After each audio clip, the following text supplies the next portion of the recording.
Okay, so with Valentine's Day and all of these things right around the corner, I wanted to talk about expectations. It's something that God has been punching into my brain for years. When my kids were really little, I would not let them clean. They couldn't sweep, they weren't allowed to vacuum because they would not do it the way I expected them to do it.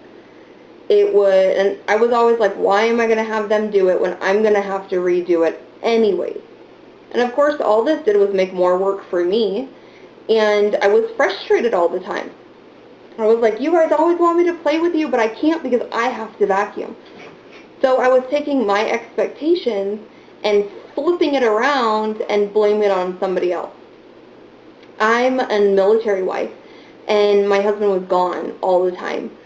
And when he was home, I wanted him with me. I didn't want him to go to the gym or go hang out with his buddies or anything like that. I wanted him with me.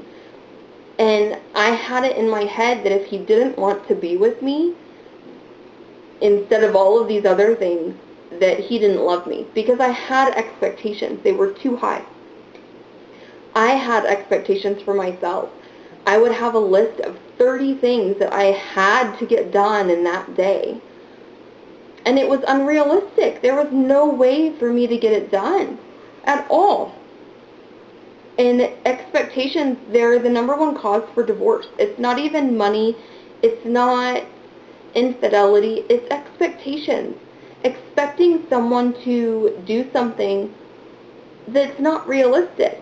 You know, we see all of these romantic comedies and these romance novel books and all of these things, and people are like, oh, well, you don't love me because you don't do that for me, like in that movie. Or, you know, this isn't true love because you didn't come chasing after me in the rain to catch me back. It's unrealistic, and that's not what life is. So I went through and I was looking at all of these scriptures, and the one thing that we are supposed to have expectations in is Abba. He has made promise after promise and covenant after covenant. And all of these things he's done for us. And we are supposed to expect the blessings that will come as long as we follow his commands. We know that Yeshua died for us, that he died to wipe us clean, to save us from ourselves. We have an expectation in that. We know that he will come back, that he is going to come and redeem his people, and we are all going to get to go home as long as we repent. Those are expectations that have roots, that have a grounding. But having an expectation that on your anniversary your husband's going to spend $10,000 on a necklace or take you on a cruise, those are unrealistic. I mean, unless you have the finances to do so, then great. More power to you. But we don't have a life that is so expansive and where everything goes our way. One place where I have seen expectations get the better of us is on social media. We see these places where their home is perfect. It is immaculate all the time. Or their kids are perfect and can speak in 10 different languages, and their husband is the doting husband who is always there when they need them and who takes the trash out when he's told. But that's not real. We all fight with our husbands. We have arguments. Our kids misbehave. Our houses get torn apart and are a mess. It's not real. Social media only shows you about 30% of someone's life. That's it. 30%. Nothing else. We've started coveting what others want. We've become a materialistic society where if someone else has a new car, we want a new car.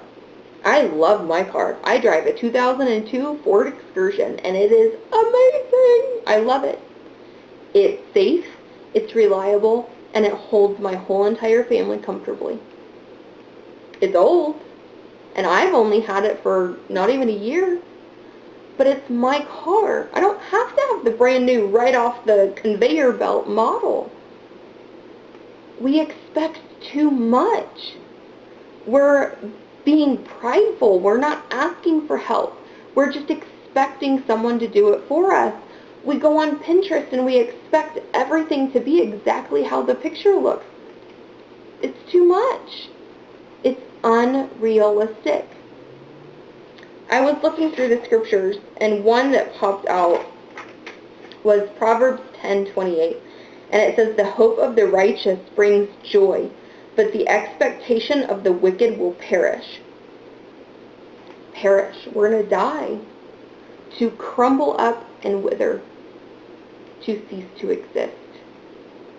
I don't want to be grouped among the wicked. I don't want to be grouped as a goat.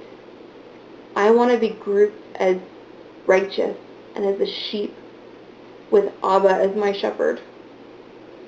There's so many things in life that are worth more than an expectation of a clean house and perfectly well-behaved children and the perfect body and the perfect husband, because nothing's perfect. We all know what happens this time of year. The chocolate companies go crazy and every kiss begins with K, and he went to Jared. My husband used to hand write me cards or draw me a picture. That's good enough for me. It's something from him. It doesn't have to cost a fortune. We need to stop with the expectations. They're not worth it. They're not worth the harm it does to yourself.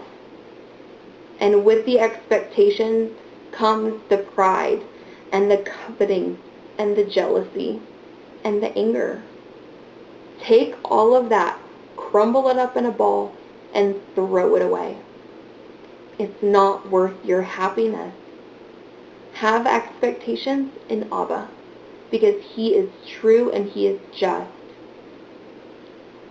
I hope that this video is something that hit home. It has for me. It's something that I'm still working on. As always, go out and lift others up, because that is our goal, to lift others up. I will see you all very soon. Bye.